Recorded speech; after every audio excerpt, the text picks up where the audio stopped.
the sort of clear need to clear up pending payments, and the suggestion being made is putting up something like a public pending payments portal.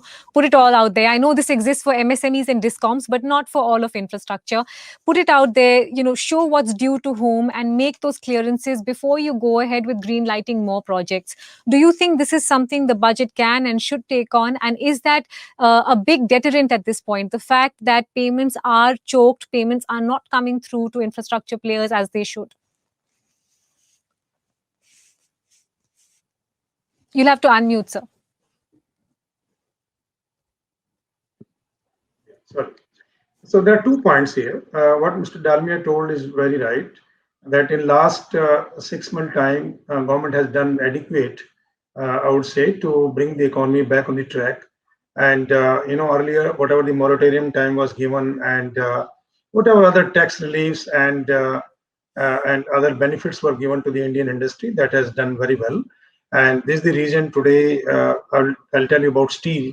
The steel industry is doing very well, and everybody is running at a full capacity, or say at least by 95% of the capacity. And there is a lot amount of improvements are required as far as the payments are concerned. Yes, you're right. Indian Railway declared last year that they'll be consuming about 1.7 million ton rails in this year, but this was in January 2020.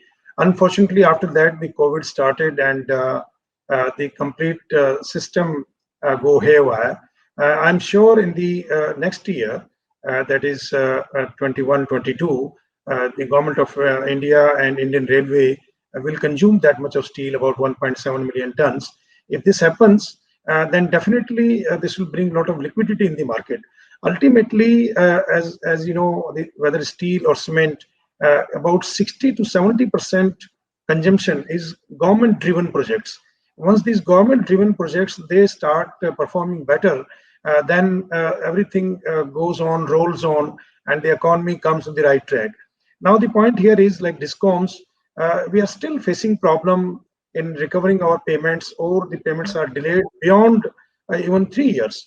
So we have, I'll not name a particular state, but a particular state, the state electricity boards, they are owning about, they owe about 1,700 crores of ours, and it's very difficult to get this money back. So slowly, gradually, okay, we are always given an assurance that yes, from next month onward, the situation will improve. But unfortunately, it is not improving. And though 90,000 crores were allocated by Government of India to different discoms, but this money has not reached to the energy producers. So we have a power plant. We produce about 4,800 megawatt, and today we have about only 1,000 megawatt as PPA. Balance 3,000 megawatt we are putting into energy exchange. So here I would like to explain you a few of the very vital points that we have to come today or tomorrow on one Bharat, one electricity tariff. Today, unfortunately, the tariff is ranging from 4 rupees to 16 rupees in this country. We have 32 different tariffs in the country, whereas the developed economies, they have only single tariff or maximum 2 tariffs. China has 2 tariffs, 4 cents and 4.25 cents. France has only 1 tariff. Germany has only 1 tariff. But in India, we have 32 tariffs. This is something very, very strange. What we have to do, what we are expecting from Government of India, that in times to come, if you want to have a horizontal growth pan-India basis, MSMEs and also the large players, large industrial houses, if they want to put up their industries somewhere where the industry is power-intensive industry, then the power tariff has to be similar. So we are exporting power. Exporting means injecting power to the grid through the energy exchange at 2 rupees 60 paisa. So by the time it reaches to the last mile customer, the per unit price goes to 10 rupees, 12 rupees, 15 rupees, and sometimes even more than 15 rupees. So this is something to be addressed immediately. And if we have on pan-India basis power at one tariff, then there will be growth in each and every state and each and every corridor of this country. The another point is the, as I was telling you, the basic infrastructure. Like government has come a plan to make water available to every citizen of the country. This is a wonderful project, and the larger and larger pipelines are coming from various rivers, and these rivers are bringing the water to different major cities, and from there it will be purified, it will be delivered to the domestic users.